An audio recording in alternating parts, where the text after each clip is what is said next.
Hello बच्चों, कैसे हो तुम लोग? सब ठीक हो? तो बच्चों, आज का जो लेक्चर है ये ट्रिग्नोमेट्रिक आइडेंटिटीज़ के ऊपर है। ये एक्सरसाइज 8 का आखिरी लेक्चर है। ठीक है, इससे पहले हम लोग कुल 9 लेक्चर कंप्लीट कर चुके हैं। ये 10th लेक्चर है। इसके बाद 2 लेक्चर और हम लोग कवर करेंगे जिसमें ट्रिग्नोमेट्रिक आइडेंटिटीज़ पे क्वेश्चंस करेंगे। इस लेक्चर में हम लोग ट्रिग्नोमेट्रिक आइडेंटिटीज़ में जो डिफरेंट फार्मूलाज यूज़ होने वाले हैं उसको जानेंगे, उसका प्रूफ सीखेंगे। ठीक है, तो स्टार्ट करते हैं। चलो, तो सबसे पहले हम लोग देखेंगे कि ट्रिग्नोमेट्रिक आइडेंटिटीज़ आखिर क्या है, इक्वेशन और आइडेंटिटीज़ में क्या डिफरेंट। ठीक है, तो ट्रिग्नोमेट्रिक आइडेंटिटीज़ का क्या डेफिनेशन है? An equation involving trigonometric ratios. ठीक है ना? An equation involving trigonometric ratios of an angle theta is said to be a trigonometric identities if it is satisfied for all the values of theta which the given trigonometric ratios are defined।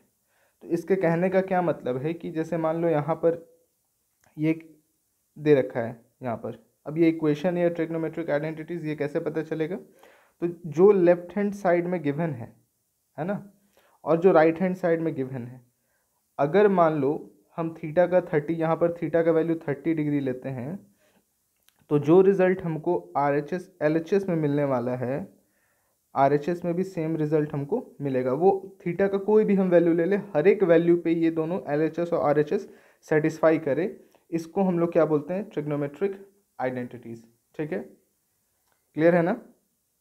जहाँ पर LHS RHS variable, ये जो variable theta है, हर एक value पे define हो, equal हो, तो उसको हम लोग क्या बोलते हैं? ट्रिग्नोमेट्रिक आइडेंटिटीज बोलते हैं। क्लियर है?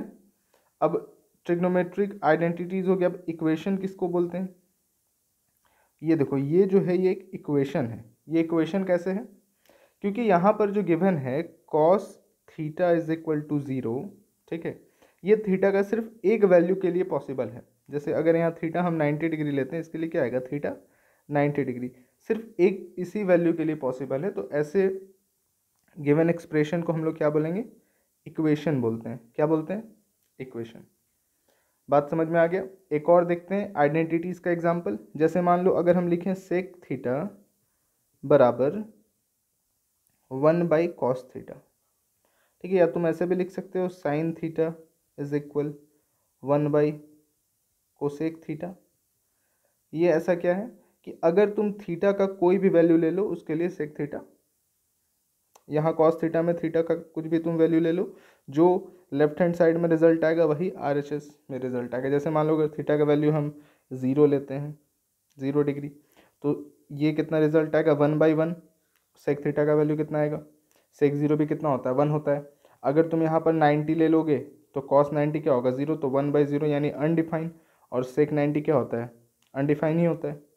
समझ में आ रहा है ना? तो आई होप तुम लोग को ये पॉइंट क्लियर हो गया होगा। तो अब हम लोग अगले फॉर्मूला के ऊपर चलते हैं जो हम लोग को प्रूफ करना है। ठीक है, तो उस फॉर्मूला को प्रूफ करने के लिए हम लोग सबसे पहले राइट एंगल ट्रायंगल ड्रॉ करेंगे। तो ये अपने पास राइट एंगल ट्रायंगल है ABC। ठीक है, तो अब यहाँ पर ये जो राइट एंगल ट्रायंगल है, ये गिवन है कि triangle ABC is right angle triangle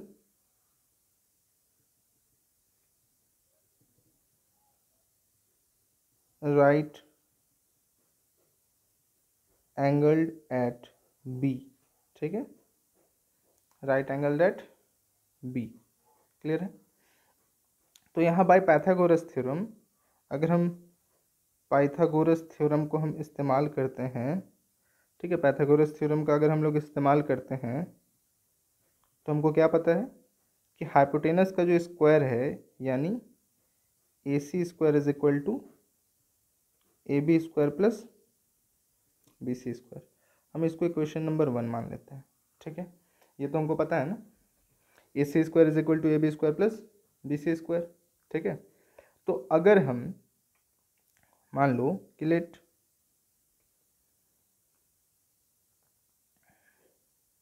divide both side of equation first by AC square, ठीक है, AC स्क्वायर, ठीक है। हम क्या कर रहे हैं कि बोथ साइड डिवाइड कर दे रहे हैं AC स्क्वायर से, क्लियर है, इक्वेशन 1 में। तो क्या आएगा अपना AC square by AC square is equal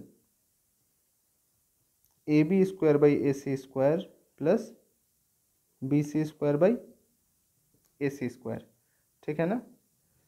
और ये क्या रिजल्ट बन जाएगा, तो ये कट के तो 1 हो जाएगा, यानी 1 is equal AB square by AC square, ठीक है, AB square by AC square. तो अगर मान लो हम इस एंगल को कंसिडर कर रहे हैं, इस एंगल को, और इसको थीटा ले लिए, ठीक है, तो AB square by AC square अगर इसको कंसिडर करोगे तो ये AC क्या है, परपेंडिकुलर है, और AB क्या है, बेस है, और AC क्या है, हाइपोटेनस।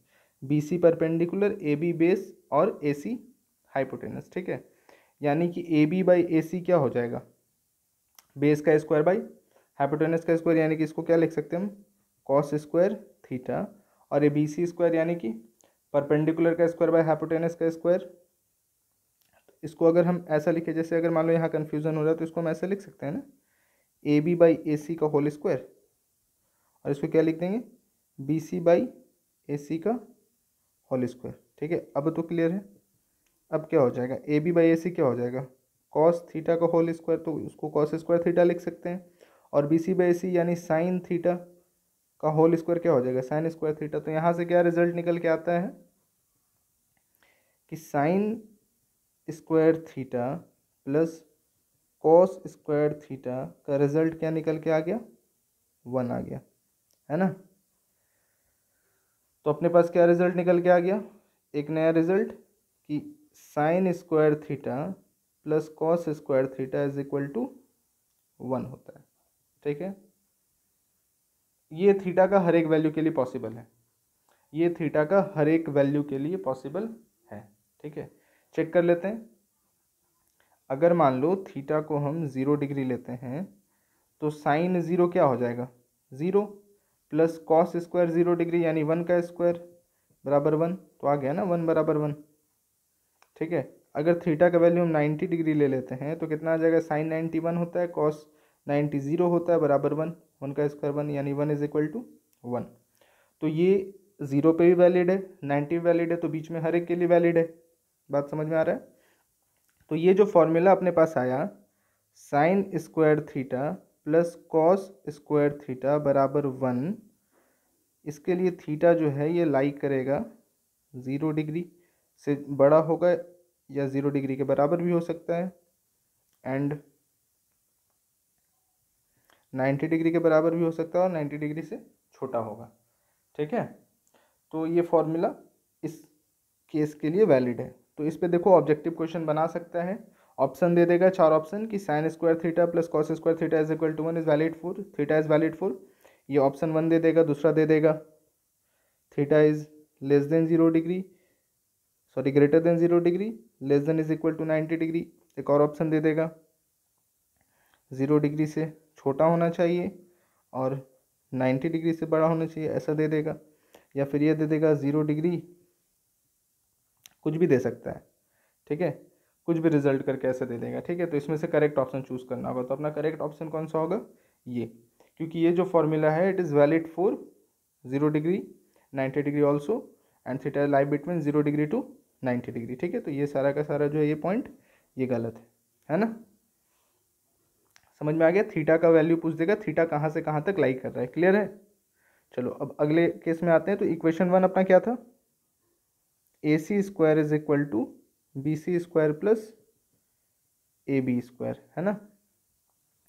तो अब क्या करेंगे, लेट, यहाँ पर हम लोग क्या करने वाले हैं कि ये जो left hand side right hand side both side क्या करेंगे, dividing both side by BC square, BC square से डिवाइड कर लेते हैं, ठीक है। तो क्या बन रहा है अपना रिजल्ट, देखते हैं ज़रा। तो A C square by B C square is equal to B C square by B C square plus A B square by B C square. ठीक है, तो ये क्या बन जाएगा, ए सी स्क्वायर, तो इसको लिख सकते हैं ए सी बाई बी सी का whole square is equal 1 plus A B by B C का होल स्क्वायर, है ना।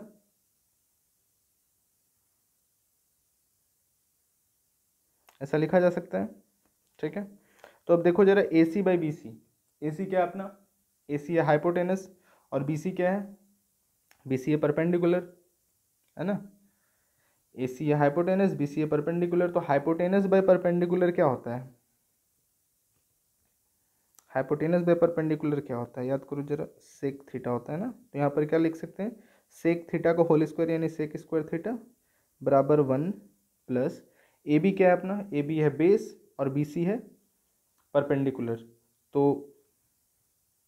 ए बी क्या है अपना, ए बी है बेस और बी सी है परपेंडिकुलर। ठीक है, अच्छा एक चीज़ यहाँ पर थोड़ा मिस्टेक हो रहा है, ए सी बाई बी सी, ए सी क्या है, ए सी हाइपोटेनस और बी सी है परपेंडिकुलर, है ना। तो हाइपोटेनस बाय परपेंडिकुलर क्या होगा, यहाँ पर कोसेक थीटा होगा। ठीक है, यहाँ थोड़ा मिस्टेक हो रहा है, यहाँ पर क्या हो जाएगा, कोसेक थीटा। ठीक है, हाइपोटेनस बाय परपेंडिकुलर क्या आता है, कोसेक थीटा आता है ना। तो ये आ गया कोसेक स्क्वायर थीटा बराबर 1 plus A B by B C. तो ए बी क्या हो गया, ए बी हो गया, ए बी हो गया बेस और बाई बी सी, यानी ये क्या हो गया परपेंडिकुलर। तो बेस बाय परपेंडिकुलर कौन देता है, कॉट थीटा, और ये इसका स्क्वायर हो जाएगा। ठीक है, तो यहाँ से हमको क्या फॉर्मूला निकल कर आता है कि cosec square theta is equal to 1 plus cot square theta. इसको हम लोग ऐसा भी लिखते हैं, cosec square theta minus cot square theta बराबर 1। ठीक है, अब देखते हैं इसके लिए थीटा किसके किसके बीच में लाई करेगा। तो अगर theta is equal to 0 degree ले लेते हैं तो क्या होगा देखो कोसेक थीटा क्या होता है, कोसेक 0 डिग्री क्या होगा, कोसेक 0 डिग्री 1 बाई साइन 0 होगा, 1 बाई साइन 0 डिग्री, और साइन 0 क्या होता है 0, तो 1 बाई 0 यानी कि अनडिफाइन, अनडिफाइन है ना। तो कोसेक 0 क्या होता है अनडिफाइन, तो 0 पे ये तो अनडिफाइन आ गया। कॉट थीटा क्या होता है, कॉट थीटा होता है cos theta by sine theta, और साइन 0 फिर से अनडिफाइन, सॉरी 0, और कॉस 0 होता है 1, तो 1 बाई 0 फिर से क्या हो जाएगा अनडिफाइन, मतलब ये रिजल्ट क्या आ जाएगा अनडिफाइन। तो ये थीटा 0 तो वैलिड नहीं है, यानी कि इस फॉर्मूला के लिए theta is equal to 0 is not valid. ठीक है, 90 पुट करके देख लेते हैं।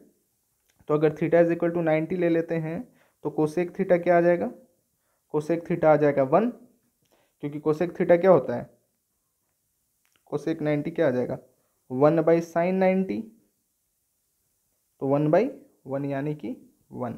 ठीक है, इसके बाद आ जाएंगे कॉट थीटा, तो कॉट 90 डिग्री क्या होगा, तो cos 90 degree divided by sine 90 degree, यानी कि 0 बाई 1 यानी कि 0। ठीक है, तो पुट करके देख लेते हैं इस फॉर्मूला पे, तो कोसेक स्क्वायर यानी कि 1 का स्क्वायर माइनस 0 बराबर 1, तो 1 बराबर 1 आ रहा है, वैलिड है। यानी कि इस फॉर्मूला के लिए थीटा जो है 0 डिग्री वैलिड नहीं है लेकिन 90 डिग्री वैलिड है, और बीच में सबके लिए वैलिड होगा। तो हम लिख सकते हैं कि theta lie between 0 degree to 90 degree, theta does not is equal to 0 but greater than 0 degree and less than and equal to 90 degree. तो ये कंडीशन हो गया इस फॉर्मूला के लिए, है ना, क्लियर है। तो चलो अब अगले फॉर्मूला पे आते हैं, एक और फॉर्मूला बनाते हैं यहाँ पर।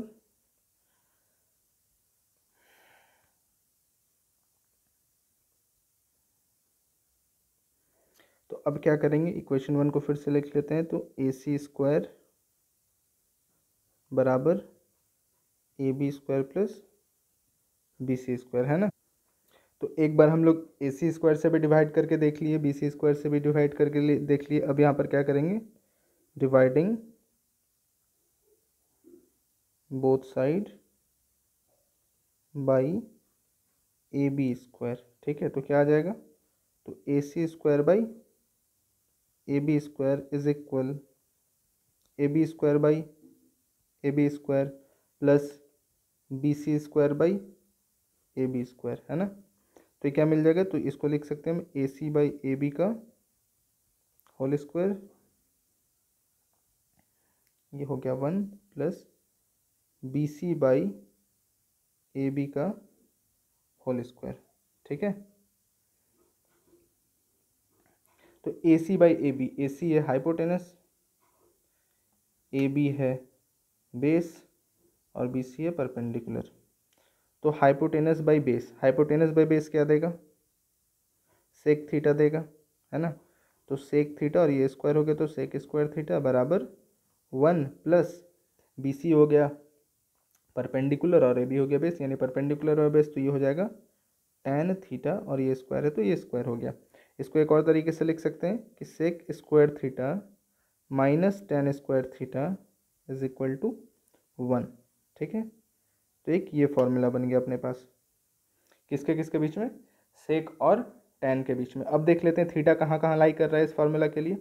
तो theta is equal to 0 degree पे देखते हैं क्या आएगा। तो theta is equal to 0 degree के लिए ये वैलिड है, क्योंकि सेक 0 डिग्री क्या होगा, 1 बाई कॉस 0 डिग्री, और ये हो गया 1 बाई 1 यानी कि 1। ठीक है, टैन 0 डिग्री क्या होगा, sine 0 degree by cos 0 degree, यानी कि 0 बाई 1 यानी 0। ठीक है ना। तो ये क्या आ रहा है, 0 डिग्री के लिए तो वैलिड है। Theta is equal to 90 degree पे देख लेते हैं। तो सेक 90 डिग्री जो है वो अनडिफाइन होगा, क्योंकि 1 बाई कॉस 90 जो है वो 1 बाई 0 होगा, जो कि अनडिफाइन होता है ना। और tan 90 डिग्री भी क्या आ जाएगा, अनडिफाइन आ जाएगा, है ना। तो मतलब ये फॉर्मूला 90 डिग्री के लिए वैलिड नहीं है। ठीक है, यानी कि हम लिख सकते हैं कि इस फॉर्मूला के लिए theta is less than is equal to 0 degree, but sorry greater than is equal to 0 degree but less than 90 degree, है ना, not equal to 90 degree, less than 90 degree. Clear है बच्चों। तो हम लोग तीनों फार्मूला कवर कर लिए, आई होप तुम लोगों को क्लियर हो गया होगा। तो एक बार सारे फार्मूला को यहाँ पर लिख लेते हैं, एक बार सारे फार्मूला को यहाँ पर लिख लेते हैं। तो उस फॉर्मूले को लिखने के लिए पहले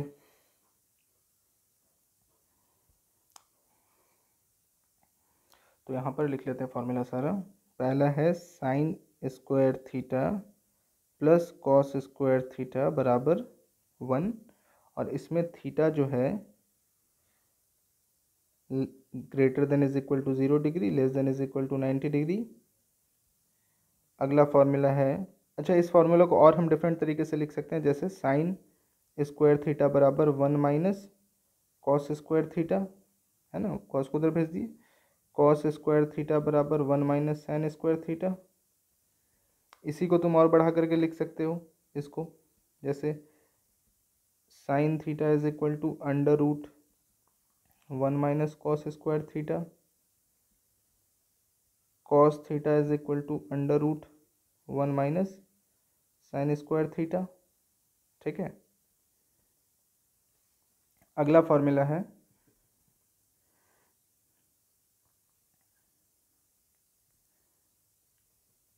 cosec square theta minus cot square theta बराबर 1। इस केस में थीटा कहाँ से कहाँ लाई कर रहा था, तो 0 डिग्री से बड़ा होना चाहिए और 90 डिग्री से छोटा या उसके बराबर भी हो सकता है ना। ठीक है, इस केस में तो यही था। अब यहाँ पर भी और फॉर्मूला बना सकते हो, जैसे cosec square theta is equal to 1 plus cot square theta, और cot square theta is equal to cosec square theta minus 1। इसी तरीके से इसको रूट में भी कन्वर्ट कर सकते हो। सिमिलरली सेक स्क्वायर थीटा जो है minus tan square theta is equal to 1 होता है, और यहाँ पर थीटा लाई करता है 0 डिग्री के इक्वल और 0 डिग्री से बड़ा एंड 90 डिग्री से छोटा, लेकिन 90 डिग्री के इक्वल नहीं होना चाहिए। यहाँ पे तुम और फॉर्मूला बना सकते हो, सेक स्क्वायर थीटा बराबर 1 plus tan square theta and tan square theta बराबर सेक स्क्वायर थीटा माइनस 1, इसको रूट में कन्वर्ट कर सकते हो। ठीक है बच्चों, तो आइडेंटिटीज़ में कुल ये फॉर्मूला अपने को यूज़ में आएगा, ये सारा फॉर्मूला, और मल्टीप्लिकेशन वाला फॉर्मूला भी हम यहाँ पर लिख दे रहे हैं। ठीक है, जैसे sine theta into cosec theta बराबर 1 होता है, तो यहाँ से हम लिख सकते हैं साइन थीटा बराबर 1 बाई कॉस थीटा, या तो फिर ऐसा भी लिख सकते हैं, सॉरी कोसेक थीटा, या ऐसा भी लिख सकते हैं कोसेक थीटा बराबर 1 बाई साइन थीटा। ठीक है, फिर होता है tan theta into cot theta is equal to 1, यहाँ पर लिख सकते हैं हम टैन थीटा बराबर 1 by cot theta and cot theta बराबर 1 बाई टैन थीटा। फिर लिख सकते हैं sec theta into cos theta is equal to 1, यानी sec theta is equal to 1 by cos theta and cos theta is equal to 1 by sec theta. ठीक है, तो trigonometric identities का क्वेश्चंस को सॉल्व करने के लिए बस इन फॉर्मूला का इस्तेमाल करेंगे हम लोग। ठीक है बच्चों, तो इस वीडियो लेक्चर में सारे फार्मूला को कैसे प्रूफ करना है, कहाँ से आता है, वो सारा क्लियर हो गया। अगर इसे अच्छे से समझ लोगे तो फार्मूला फिर याद करने का ज़रूरत नहीं पड़ेगा, जब समझ जाओगे तो खुद से दिमाग में रहेगा। ठीक है, काफ़ी ज़्यादा इंपॉर्टेंट क्या बन जाता है, ये थीटा वाला। ठीक है, क्योंकि ये इससे ऑब्जेक्टिव क्वेश्चन बनाया जा सकता है, मल्टीपल चॉइस में क्वेश्चन देगा। समझ में आ गया ना, क्लियर है? तो अब अगले लेक्चर में हम लोग इस पर बेस्ट क्वेश्चंस डिस्कस करेंगे। ओके।